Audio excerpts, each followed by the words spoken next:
Shalom Bapak Ibu Saudara yang terkasih, kita akan mendengarkan firman Tuhan.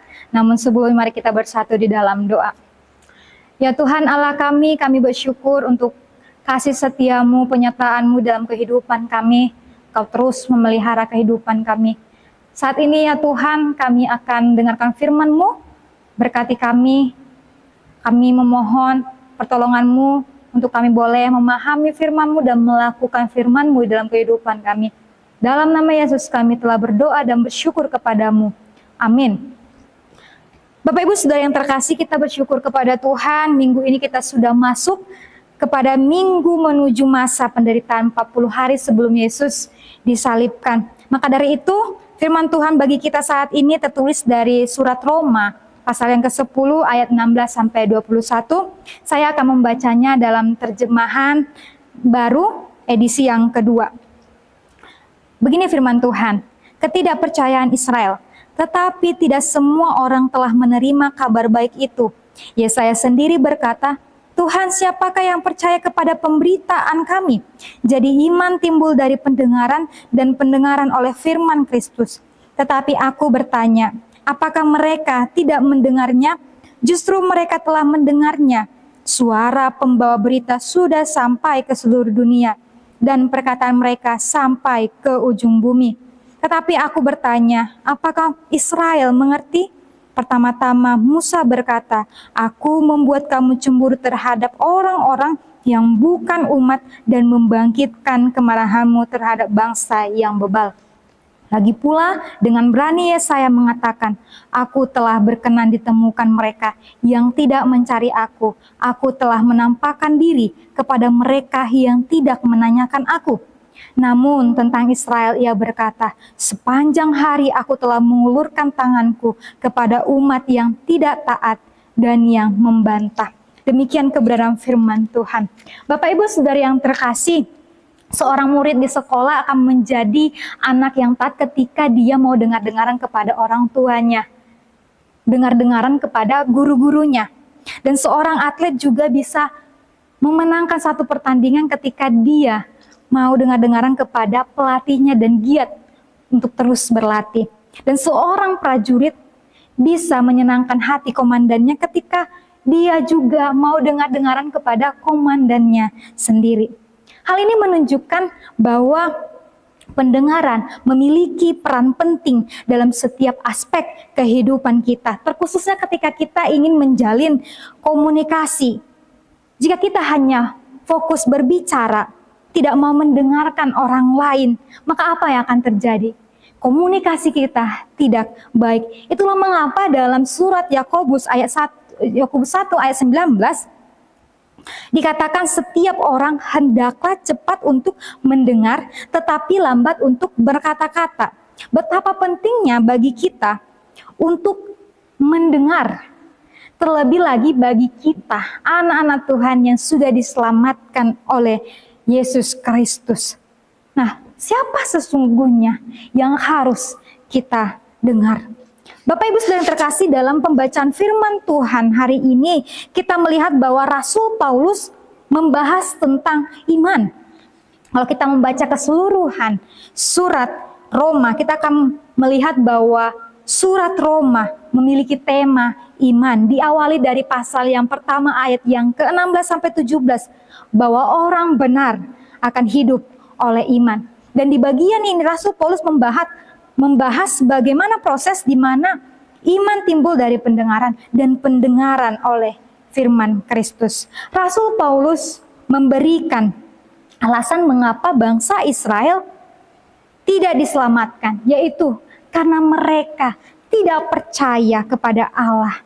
Mereka tidak beriman. Padahal jelas dan dengan tegas bahwa keselamatan itu tidak membedakan antara orang Yahudi dan juga bukan orang Yahudi. Tapi keselamatan itu diterima bagi semua orang, semua bangsa melalui iman, melalui karya keselamatan Yesus Kristus di atas kayu salib.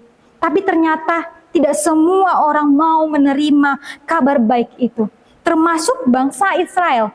Dikatakan di ayat 16 yang merupakan lanjutan dari ayat sebelumnya. Bagi Allah, pemberitaan sudah terpenuhi. Namun dikatakan di ayat 16, tetapi tidak semua orang telah menerima kabar baik itu. Tidak semua orang menerimanya, artinya bahwa mayoritas bangsa Israel menolaknya. Kebanyakan dari mereka justru tidak percaya dan tidak taat. Padahal kabar baik diberitakan kepada umatnya bukan hanya sekedar didengar, tapi dimengerti, dipercayai. Kabar baik berita itu bukanlah sesuatu barang yang layak atau tidak layaknya diterima, sehingga kita dapat meremehkan esensi berita tersebut. Kabar baik itu adalah sesuatu yang mulia, sesuatu yang sangat berharga, yang seharusnya kita menyambutnya dengan penuh sukacita. Kita menyambutnya dengan benar. Namun ironisnya, para hamba Tuhan, para pemberita kabar baik, saat ini justru sering mengalami penolakan. Kemudian dikatakan di ayat 17, jadi iman timbul dari pendengaran dan pendengaran oleh firman Kristus. Rasul Paulus mau menunjukkan bahwa firman yang diberikan bekerja dan memberikan pengaruh yang besar. Ayat ini merupakan ringkasan dari apa yang telah diberitahukan di ayat sebelum-sebelumnya. Iman timbul dari pendengaran. Apa itu iman? Iman berarti percaya kepada Yesus Kristus sebagai Tuhan dan Juru Selamat yang telah menjelma menjadi manusia, yang mengorbankan dirinya mati untuk semua dosa manusia, dan yang telah bangkit, hidup naik ke sorga, sehingga setiap orang yang percaya kepadanya tidak binasa, melainkan beroleh hidup yang kekal. Ketika seseorang memilih untuk percaya dan mengimani Yesus dan bertobat, berarti ia mengakui dan juga menyesali semua dosanya. Tidak mau lagi diperbudak oleh dosa. Karena pertobatan adalah perjumpaan pribadi dengan Tuhan. Dia menyadari bagaimana pengorbanan Tuhan Yesus. Inilah yang menjadi dasar iman orang Kristen. Maka iman timbul dari pendengaran. Pendengaran yang dimaksud dalam konteks ini bukan sekedar menerima suara secara fisik oleh telinga kita sebagaimana kita mendengar orang berbicara kepada kita. Namun lebih daripada itu, mendengar dia Yesus Kristus, menerima berita yang fakta, dia yang berbicara melalui para pemberita firman. Itulah yang membuat firman Tuhan itu sangat berkuasa. Bapak Ibu Saudara yang terkasih, bangsa Israel mendengar firman Tuhan disampaikan melalui para nabi. Bahkan bukan hanya sekali saja, berkali-kali. Permasalahannya bukan apakah mereka sudah mendengar atau tidak, tetapi apakah mereka mengerti, apakah mereka percaya akan firman itu, akan berita itu. Allah sudah berfirman kepada mereka melalui para nabi. Itulah dikatakan di ayat 18. Mulai dari para nabi, Nabi Musa sampai kepada Nabi Yesaya, suara mereka sesungguhnya sudah sangat jelas, kalimat yang jelas, suara pemberita sudah sampai ke ujung bumi. Sebagaimana juga perintah Tuhan Yesus kepada para rasul, bahwa mereka akan menjadi saksi Yesus sampai ke ujung bumi. Oleh karena itu, Rasul Paulus mengingatkan kembali apa yang terjadi atas bangsa Israel karena ketidakpercayaan mereka. Paulus juga menegaskan ayat 19, karena penolakan ini Allah pun mengalihkan anugerahnya kepada bangsa lain, membangkitkan kecemburuan bangsa Israel dan amarahnya karena ia telah mengalihkan anugerahnya kepada bangsa-bangsa lain. Mereka menyaksikan segala berkat yang diterima bangsa-bangsa lain. Sepatutnya bangsa Israel mau bertobat dan kembali kepada Tuhan.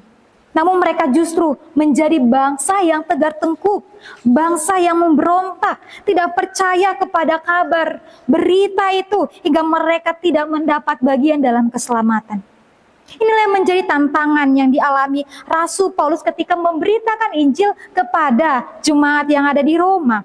Rasul Paulus menceritakan tentang penolakan terhadap kabar baik yang terjadi pada masa Perjanjian Lama. Sebagaimana Nabi Yesaya pernah mengalami penolakan yang berulang kali oleh bangsa Israel.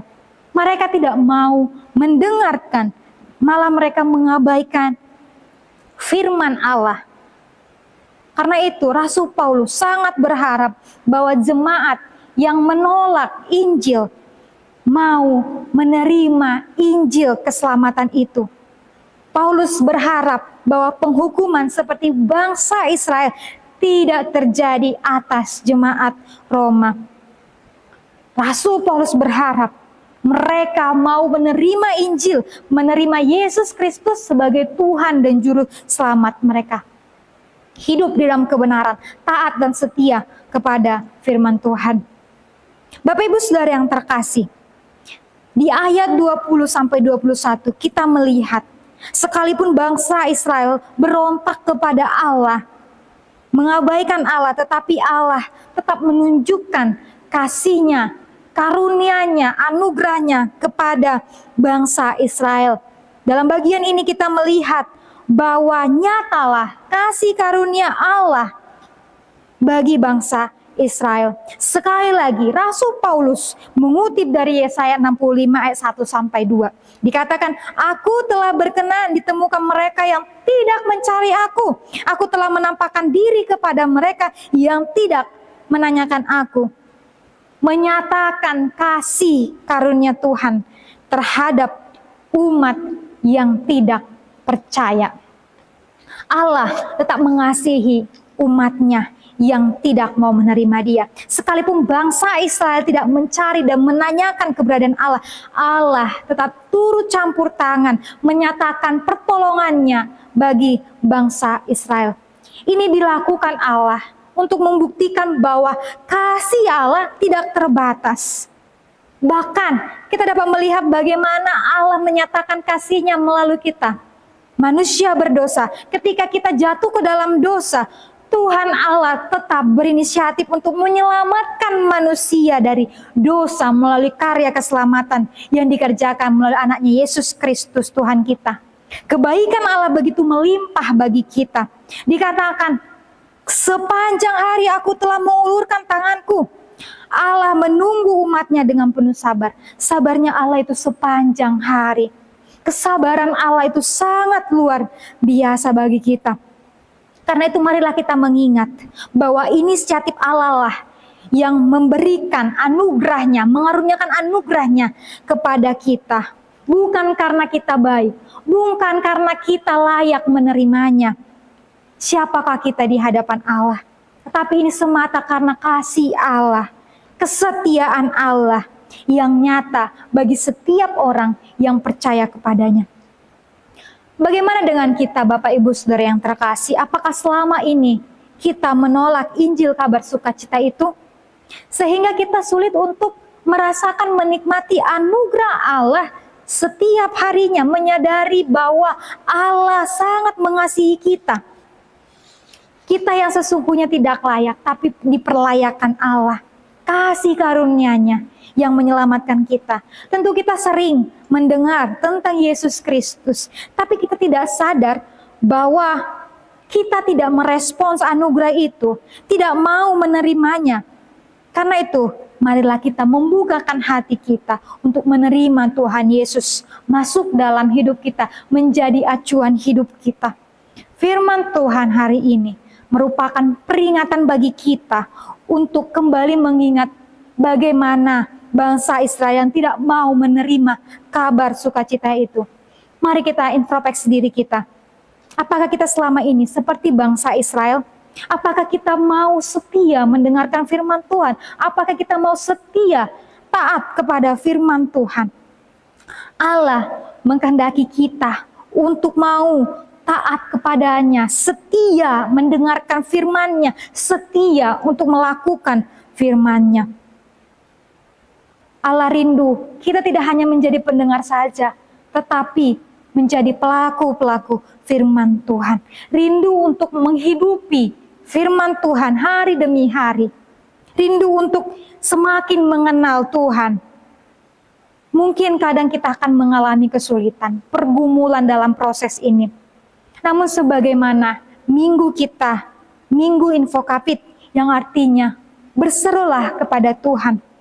Karena itu, datanglah kepada Tuhan, sebab Dia setia kepada kita. Dia setia menunggu kita.